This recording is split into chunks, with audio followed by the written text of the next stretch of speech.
Praise the Lord church. यहाँ की स्तुति हो, परमेश्वर की महिमा हो, परमेश्वर के नाम को ऊंचा उठाने का हम दिन प्रतिदिन प्रयत्न करते रहे, क्योंकि परमेश्वर का नाम सारे नामों से ऊंचा है, ऐसा वचन कहता है। हालेलुया। और हम प्रभु को धन्यवाद दें कि परमेश्वर ने पहले मुझे और आपको चुना है प्रियो, ताकि हम उसकी स्तुति और उसका धन्यवाद कर सके। हालेलुया। हमने परमेश्वर को नहीं चुना, लेकिन जब हम अपने माता के गर्भ में ही आने के थे, उससे कई पहले प्रभु ने मेरे और आपके जीवन की योजनाओं को तैयार किया है। हालेलुया।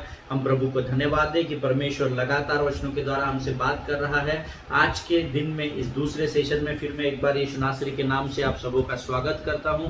आप सबों को यहोवा यीशु मसीह के नाम से सलाम करता हूं प्रियो, और परमेश्वर को धन्यवाद देता हूं कि परमेश्वर ने आप जैसे लोगों को इस पृथ्वी पर रखा है जो परमेश्वर की वाचा को गंभीरता से ग्रहण करते हैं। हालेलुया। इसके बदले की आशीष यहोवा परमेश्वर जरूर आपके जीवन में देगा, इसमें प्रार्थना करता हूं। आमीन। आज फिर एक बार इस YouTube के चैनल पर मैं आप सबों का स्वागत करता हूं प्रियो। हम पिछले कुछ दिनों से यहोवा शालोम अर्थात शांति के परमेश्वर के विषय में, परमेश्वर से ही उसके वचनों को उसके नाम के लिए प्राप्त कर रहे हैं। हालेलुया। और आज फिर एक बार इस सेशन में प्रभु हमें कुछ भेद की बातों को बताने पर है, और उसके लिए हम अपने मनों को तैयार करें, अपने आत्मा प्राण बुद्धि को सामर्थ्य बनाने का प्रयत्न करें। प्रभु से सामर्थ्य मांगे, समझ मांगे, बुद्धि मांगे, ताकि जो वचन हमको वहां से प्राप्त होते हैं वो हमारे मांस और गुदे को छेदने वाले होने पाए। आमीन।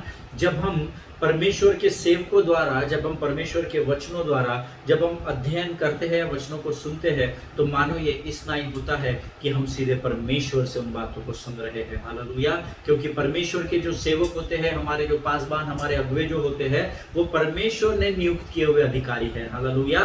उनसे जीवन की बातों को हमको ग्रहण करना है, और जीवन की बात नहीं है उसे छोड़ देना है। हालेलुया। सो प्रियो, आइए आज फिर एक बार, इससे पहले कि हम यहोवा शालोम के अध्ययन में जाए, मैं चाहता हूं इस समय हम वचन को पढ़ें। आज हमने पढ़ने के लिए जो वचन लिए हैं वो है भजन संहिता, उसका 112 अध्याय, और उसके 1, 2 और 3 वचनों को हम पढ़ेंगे।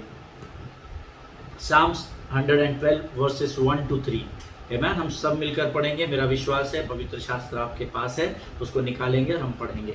वचन कहता है, यहोवा की स्तुति करो, क्या ही धन्य है वह पुरुष जो यहोवा का भय मानता है और उसकी आज्ञाओं से अति प्रसन्न रहता है। उसका वंश पृथ्वी पर पराक्रमी होगा, सीधे लोगों की संतान आशीष पाएगी। उसके घर में धन संपत्ति रहती है, और उसका धर्म सदा बना रहेगा। हालेलुया। प्रियो, अगर हम यहोवा की आज्ञाओं पर चलते हैं, तो परमेश्वर मुझसे और आपसे वायदा कर रहा है कि हमारा वंश इस पृथ्वी पर पराक्रमी होगा। हालेलुया। अब आप ये नहीं सोचना कि मेरी आने वाली पीढ़ी या मेरी आने वाली पीढ़ियाँ जैसा परमेश्वर उनको लेकर बढ़ना चाहता है वैसा प्रभु उनको लेकर बढ़े। परमेश्वर आपको ये जिम्मेदारी दे रहा है। हालेलुया।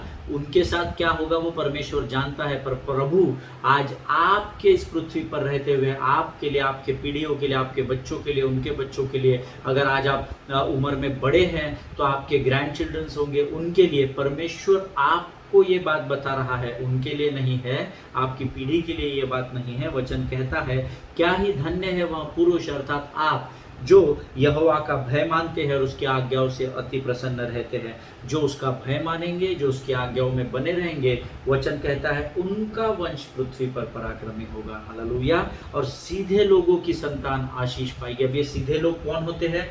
तो ये बहुत ही सिंपल है। जो परमेश्वर का भय मानते हैं, परमेश्वर की आज्ञाओं पर चलते हैं, वो सीधे होते हैं, और सीधे लोगों की संतान आशीष पाएगी, ऐसा परमेश्वर मुझसे और आपसे वायदा करता है। और इतना ही नहीं, उनके घर में धन और संपत्ति बनी रहेगी। हालेलुया।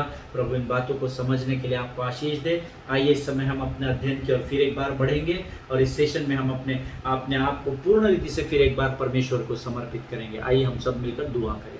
खुदावंद यीशु नासरी के नाम से सुंदर और पवित्र समय के लिए हम तुझे धन्यवाद देते हैं राजा। प्रभु तेरी स्तुति और प्रशंसा करते हैं कि इस दूसरे सेशन में, आज के इस दिन में फिर तू हमें लेकर आया है प्रभु जी, ताकि हम तेरी वाणी को सुन सके, समझ सके और उस पर चल सके राजा। प्रभु, हम आज अपना सब कुछ तुझे समर्पित करते हैं। हम शैतान की सारी बातों को, सारी योजनाओं को यीशु नासरी के नाम से अपने पाँव के नीचे कुचल डालते हैं परमेश्वर पिता। प्रभु जी, इस समय हम प्रार्थना करते हैं उन तमाम लोगों के लिए प्रभु जी, जो इन वचनों को सुनते हैं, सुनाते हैं राजा। उनमें उन सबों के ऊपर तो अपने आशीष और अपने अभिषेक को बनाकर रख राजा।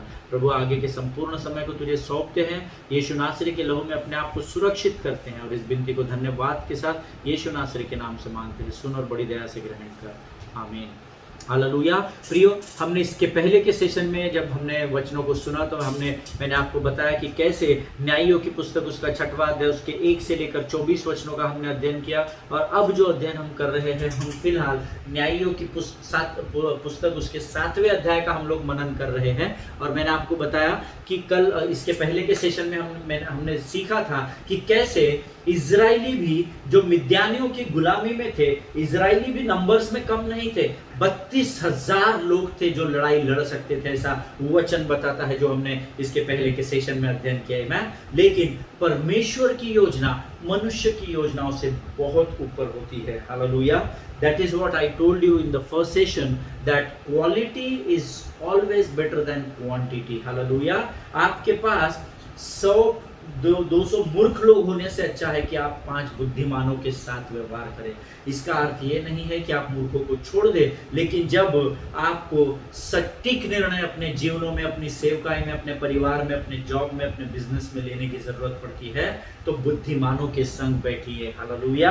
वे बुद्धिमान लोगों के साथ जब आप बैठेंगे तो बुद्धि और ज्ञान की बातें बाहर आएगी और वो बुद्धि और ज्ञान की बातें ही होगी जो आपको विजय को दिलाएगी। हालेलुया। क्योंकि हमने इसके पहले कुछ समय पहले एक वचन पढ़ा था, बहुत से मंत्रियों के द्वारा विजय प्राप्त होती है। हालेलुया।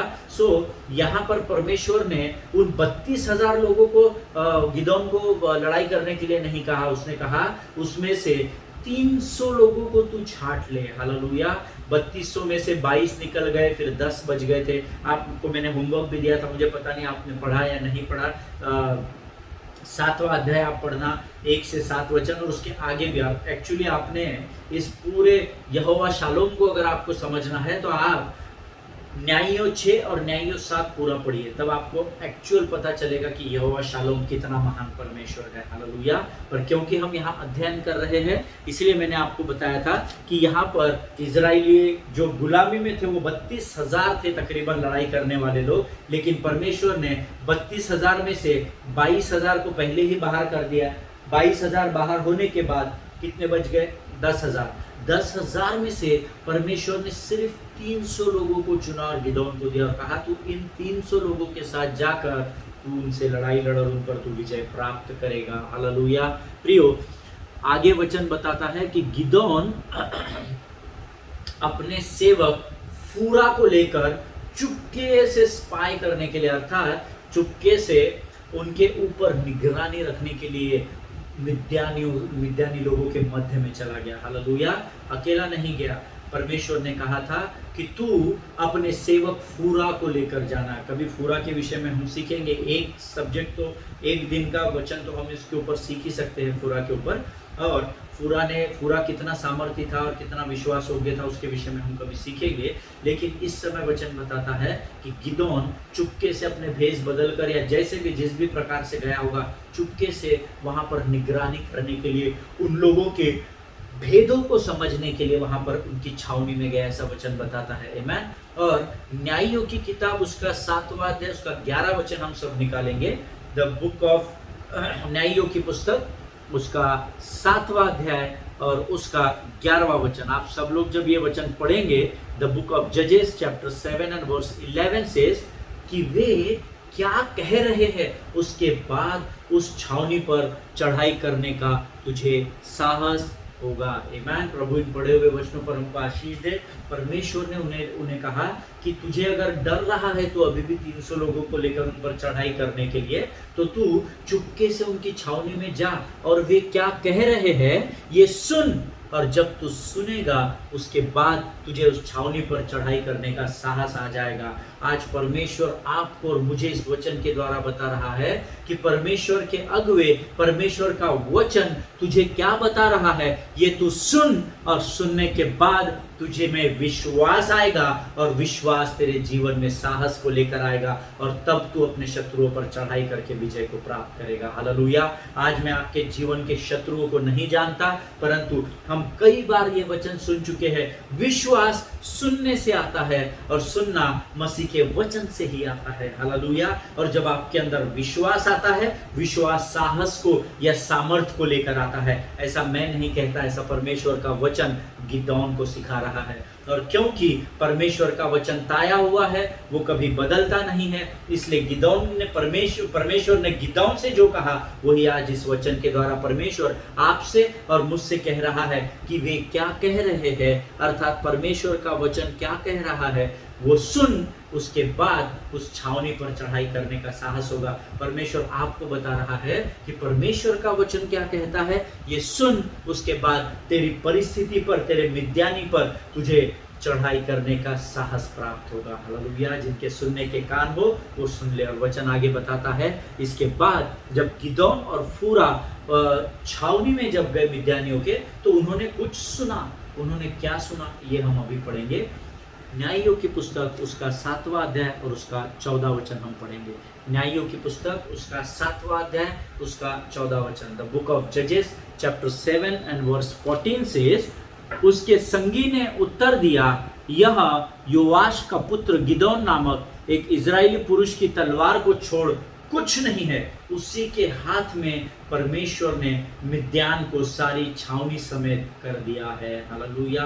प्रभु इन पढ़े हुए वचनों पर हम में से हर एक को आशीष दे। प्रियो, अब आप जब न्यायियों की पुस्तक उसका हमने अभी 7 और 11 पढ़ा था, उसके बाद जहां परमेश्वर उसको कह रहा है तू जा और उनकी बातों को सुन, ताकि तुझे साहस प्राप्त होगा, बल प्राप्त होगा, और तब तू उन पर चढ़ाई करना। और 11 के बाद हमने 14 पढ़ा। अब होमवर्क करने के लिए आप 11, 12, 13, 14 चारों एक साथ पढ़ना। हालेलुया। हमारा समय सीमित होता है, इसलिए हम कुछ विशेष वचनों को ही अध्ययन कर पाते हैं, परंतु होमवर्क के तौर पर आप 11, 12, 13, 14 पढ़ेंगे तो आपको पूरा कनेक्शन मिल जाएगा। आमीन। 14वें वचन में कहता है, जजेस 7:14 से, उसके संगी ने उत्तर दिया, अर्थात किसके संगी ने, जब ये दोनों अर्थात गिदौन और फूरा भेष बदल कर उनकी छावनी में गए और पहाड़ी को टिक कर जब उनकी बातों को चोरी छुपे सुन रहे थे, तो वहां पर दो सिपाही जो थे मिद्यानियों के, वे आपस में बात कर रहे थे। और एक संगी ने दूसरे संगी को उत्तर दिया कि यह योआश का पुत्र, उनको थोड़ी पता था वो उस शहर में छुपकर सुन रहे हैं।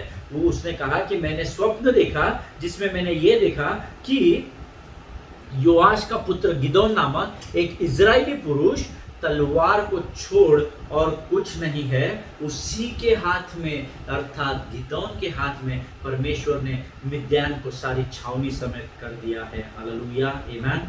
परमेश्वर ने पहले ही गिदौन द्वारा की गई स्तुति का उत्तर तैयार रखा था। हालेलुया। जब आप कठिन परिस्थिति में परमेश्वर की वेदी के सम्मुख अर्थात परमेश्वर की उपस्थिति के सम्मुख परमेश्वर की स्तुति उसको बलिदान करते हैं, तो परमेश्वर आपके बाद में होने वाली लड़ाई जिसमें आप प्रवेश करने वाले हैं, उस युद्ध भूमि में पहले ही आपको विजय को आपके तैयार रखता है। हालेलुया।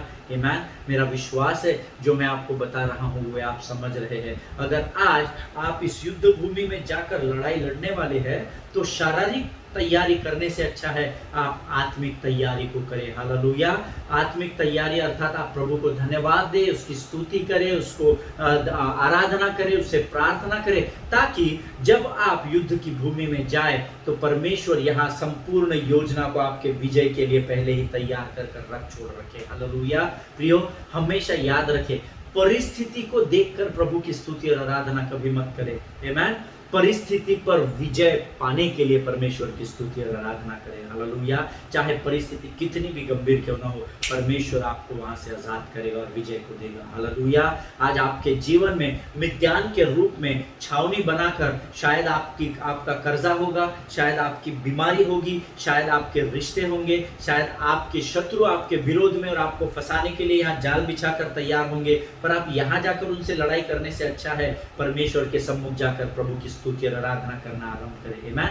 ताकि जब आप उस युद्ध की भूमि में प्रवेश करें तो विजय आपके साथ बनी रहे। हालेलुया। प्रियो, न्यायियों 7:14 में जब इन्होंने जाकर उन दोनों की बातों को सुना तो परमेश्वर ने इनके अंदर साहस दे दिया। अरे हम तो सोच रहे हम तो 250, 300, 350 जो भी नंबर था 300 लोगों का, हम तो इतने ही हैं, पर ये तो पहले ही युद्ध को हार चुके हैं, ये तो पहले ही डरे हुए हैं। आमीन। ये तो पहले ही घबराए हुए हैं, ऐसा वचन कहता है। आमीन। और वचन कहता है that is what he kept only 300 soldiers to fight that battle with Midianites. Amen.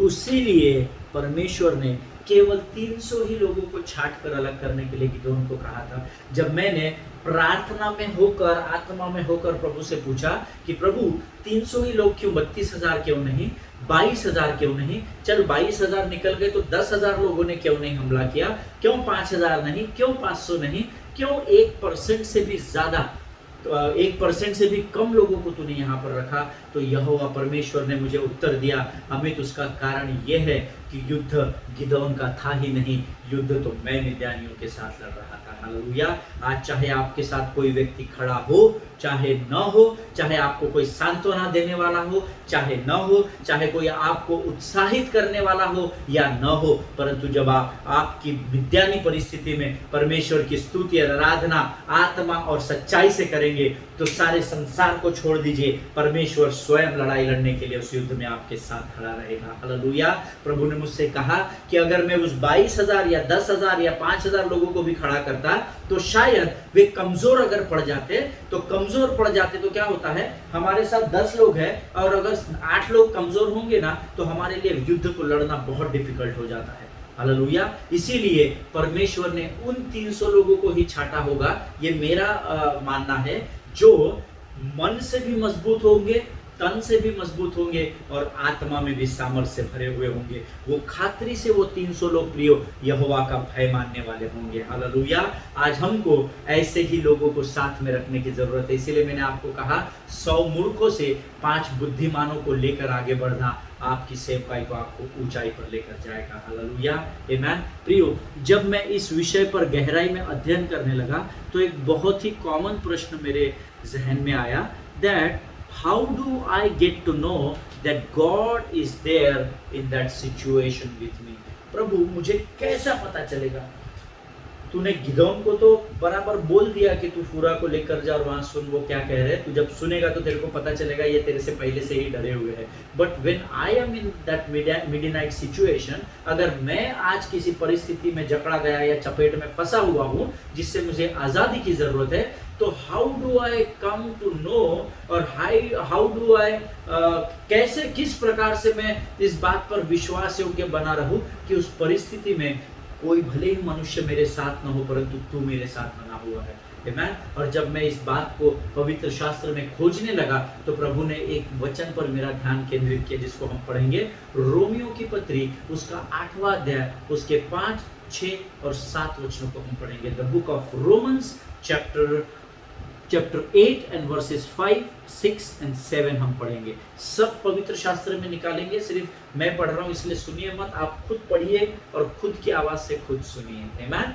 वचन कहता है, क्योंकि शारीरिक व्यक्ति तो शरीर की बातों पर मन लगाते हैं परंतु आध्यात्मिक आत्मा की बातों पर मन लगाते हैं। शरीर पर मन लगाना तो मृत्यु है, पर आत्मा पर मन लगाना जीवन और शांति है। हालेलुया। जीवन और शांति को जरा आप अंडरलाइन करें, क्योंकि हम शांति के परमेश्वर के विषय में सीख रहे हैं जिसका नाम यहोवा शालोम है। हालेलुया। प्रियो, आगे वचन बताता है, क्योंकि शरीर पर मन लगाना तो परमेश्वर से बैर रखना है, क्योंकि न तो परमेश्वर व्यवस्था के अधीन है और न हो सकता है। आमीन। प्रभु इन पढ़े हुए वचनों पर आशीष दे। शॉर्ट में अगर इसको समअप करके मैं आपको एक वाक्य में इस वचन को समझाऊं, ये रोमन्स 8वां अध्याय 5, 6 और 7 वचन, ये कम से कम इतना बड़ा विषय है कि हम इसके 10 सेशन हमको करने पड़ेंगे, 10 बार हमको या 10 दिन तक हमको लगातार इसका अध्ययन करना पड़ेगा। लेकिन क्योंकि ये हमारा विषय अभी नहीं है, हमारा फोकस विषय यहोवा शालोम है जो शांति का परमेश्वर है, इसीलिए अगर ये पूरे 3 वचनों को मैं समअप कर दूं तो यहां प्रभु कहता है कि अगर आप शांति प्राप्त करना चाहते हैं तो आपके मन को आपको परमेश्वर पर केंद्रित करना होगा। हालेलुया। शरीर को नहीं, आपके मन को, आपके हृदय को आपको परमेश्वर के साथ मिलाना होगा। हालेलुया। जब आप अपने मन को परमेश्वर के साथ मिला देंगे तो आप जीवन के किसी भी युद्ध में अकेले अपने आप को नहीं पाएंगे। हर बार यहोवा परमेश्वर शालोम बनकर, शांति को लेकर आपके जीवन में आपके साथ खड़ा रहेगा ताकि आप उस युद्ध को जीत सके। Amen. If you want to have peace, you got to set your mind upon the Lord. Hallelujah. अगर आप अपने जीवन में शांति को चाहते हैं प्रियो, तो आपको अपने मन को, अपने माइंडसेट को परमेश्वर पर केंद्रित करना होगा। हालेलुया। आमेन। मेरा विश्वास है मैं जो आपको बता रहा हूं वो आपको समझ रहा है, क्योंकि रोमियो की पत्री उसका 8वां अध्याय उसका जो 7वां वचन है उसमें वचन कहता है कि शरीर पर मन लगाना प्रभु से पैर रखना है। हालेलुया। अगर 10,000 लोगों को लेकर जाता, 10,000 लोग या 22,000 लोग या पूरे 32,000 लोग अगर लड़ाई लड़ते तो वो यहोवा को क्रेडिट नहीं देते। वो बोलते परमेश्वर ने क्या किया भाई, हम तो इधर 32,000 लोग हैं, हम ज्यादा लोग थे, हम सामर्थी थे, हम बलवान थे, इसीलिए हमने मिद्यानियों पर विजय को प्राप्त किया है। हालेलुया। इसीलिए परमेश्वर ने उनमें से 32,000 से केवल 300 लोगों को छांट लिया, ऐसा वचन बताता है, क्योंकि 300 लोगों का कई हजार लोगों पर विजय प्राप्त करना असंभव है। हालेलुया। हो सकता है क्योंकि मिद्यानियों ने अगर इन 32,000 लोगों को 7 वर्ष से गुलामी में रखा है, अब 32,000 तो मैं लड़वैयों की बात कर रहा हूं, पर 32,000 से कई अधिक नंबर रहा होगा, क्योंकि 7 वर्षों में कई स्त्रियां प्रेग्नेंट हुई होगी, उनके बच्चे हुए होंगे। स्त्रियां लड़ाई नहीं करती थी उस समय में, बच्चे लड़ाई नहीं करते थे, तो 32,000 तो केवल लड़वैये थे। आमेन। इससे कितनी अधिक संख्या में इजरायली लोग होंगे। अगर हम एक परिवार में 2 लोग भी पकड़ते हैं, है ना, उस समय तो बहुत सारे बच्चे पैदा होते थे और हम जानते हैं इस बात को, लेकिन उनमें से किसी की शादी हुई होगी, नहीं हुई होगी, ऑन एन एवरेज अगर हम 32 को डबल भी कर दे, चलो बच्चे भी छोड़ दे, हम पति पत्नी भी गिन ले, या किसी परिवार में जवान होंगे, उनकी शादी नहीं होंगी, पर उनके घर में 3 भाई बहन होंगे, अगर हम ऐसा भी कैलकुलेशन कर ले तो मैं कम से कम भी अगर पकड़ू 32,000 इंटू 2 अगर मैं करूं तो 64,000 लोगों के ऊपर, 64, 65, 70,000 लोगों के ऊपर ये 7 वर्षों से अगर गुलामी में इनको बनाए हुए हैं, तो इसका अर्थ है अगर 70,000 या 65,000 लोगों को गुलामी में मिद्यानियों ने रखा है तो मिद्यानी कम से कम 1 लाख 1.5 लाख होने चाहिए। हालेलुया।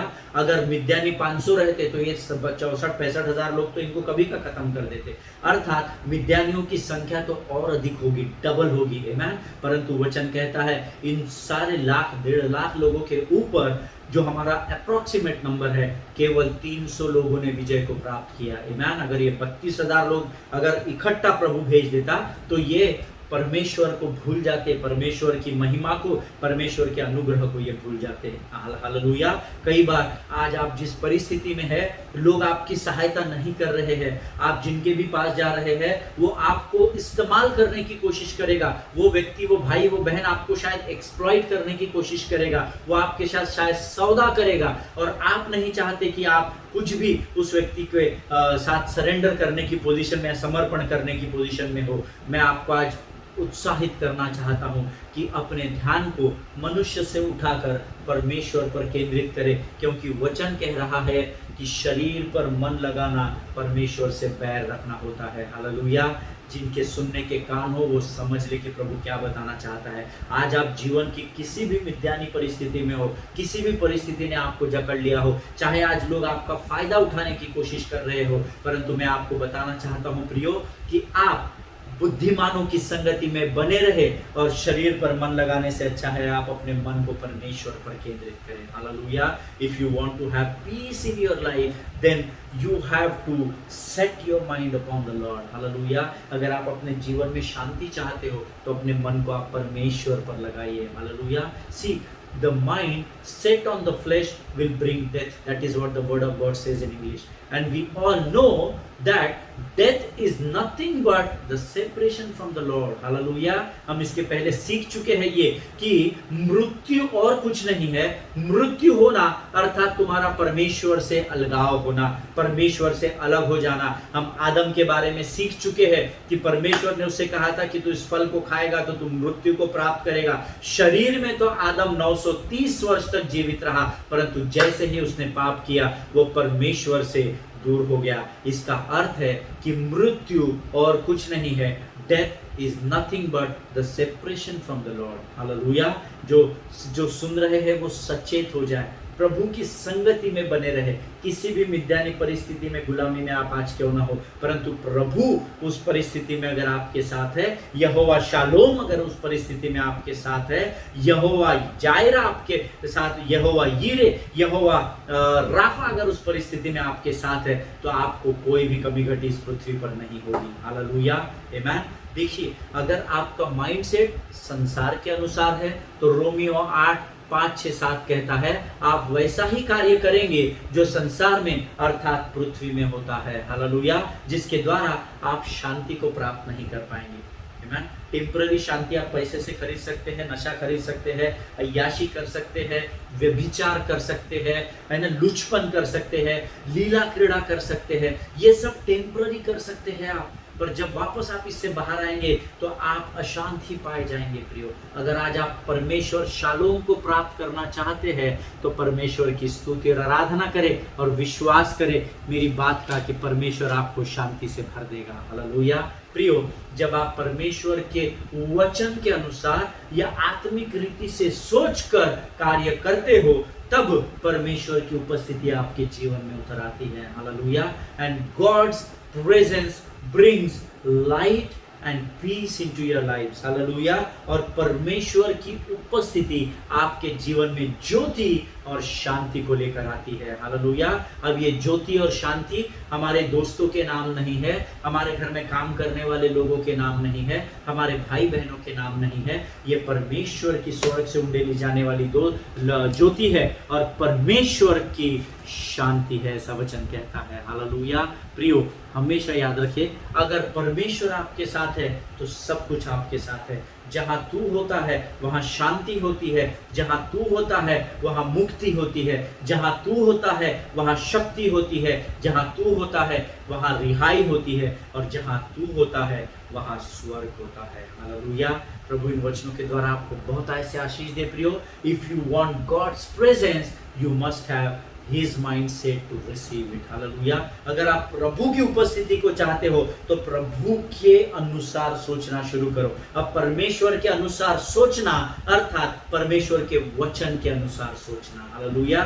भले ही 300 लोग आपके पास हो, परंतु परमेश्वर ने जिस शांति से उसे भरा, उस शांति के द्वारा उसे साहस उत्पन्न हुआ और साहस सामर्थ को लेकर आया। और वचन कहता है केवल 300 लोगों के द्वारा उसने हजारों मिद्यानियों के ऊपर विजय को प्राप्त किया। हालेलुया, आमीन। परमेश्वर मनुष्य का कर्जदार नहीं है। प्रियो, आपको उस पर विश्वास करना पड़ेगा। आपकी मिद्यानी नायक नामक परिस्थिति पर विजय पाने के लिए आपको अपने मन को परमेश्वर पर केंद्रित करना होगा। हालेलुया।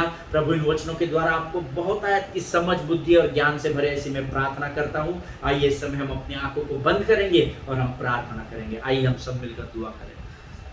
धन्यवाद और धन्यवाद देते हैं प्रभु जी, आज फिर एक बार तूने रोमियो की पत्री के द्वारा हमसे बातचीत की। परमेश्वर पिता, शरीर पर मन लगाना परमेश्वर से अलगाव और मृत्यु का कारण है, इस विषय में तूने हमसे बातचीत की। हम तुझे धन्यवाद देते हैं राजा। इस समय प्रभु तूने हमारे मनों को स्थिर किया, सामर्थ्य से और दृढ़ता से भरा, इसलिए हम तुझे धन्यवाद देते हैं। यहोवा शालोम बनकर तूने अद्भुत शांति से हमारे मन को भरा, इसलिए हम तेरी स्तुति और प्रशंसा करते हैं राजा। अब तक हमारे साथ रहा राजा, आगे के समय में प्रभु जब हम वचनों में और आगे बढ़ते हैं तो हमारी सहायता और मदद कर। सारी बातों में महिमा तुझको देते हैं, आगे के समय को तुझे सौंपते हैं और इस विनती को धन्यवाद के साथ यीशु नासरी के नाम से मांगते हैं। सुन और बड़ी दया से ग्रहण कर, आमीन। हालेलुया। प्रभु आप सबों को इन वचनों के द्वारा आशीष दे। प्रियो, हम तीसरे सेशन में बहुत जल्द मिलेंगे। तब तक आप लोग स्वस्थ बने रहिए, सुरक्षित बने रहिए और एक दूसरे के लिए प्रार्थना करते रहिए। पासवानों के और उनके परिवारों के लिए प्रार्थना करना न भूलें। हालेलुया। मेरा विश्वास है आज के वचनों के द्वारा परमेश्वर ने आप में से बहुतों के हृदय को छेदा है। वचनों का अध्ययन करें, न्यायियों 6 और न्यायियों 7 जरूर पढ़े, ताकि जब हम अगले सेशन में मिले तो आपका माइंड सेट रहे। न्यायियों 6 और 7 में आपको इसलिए होमवर्क दे रहा हूँ क्योंकि शरीर पर मन लगाने से अच्छा है हम परमेश्वर पर अर्थात उसके वचन पर मन लगाएं। हालेलुया। प्रभु आप सबों को बहुत ऐसे आशीष दे। God bless you all.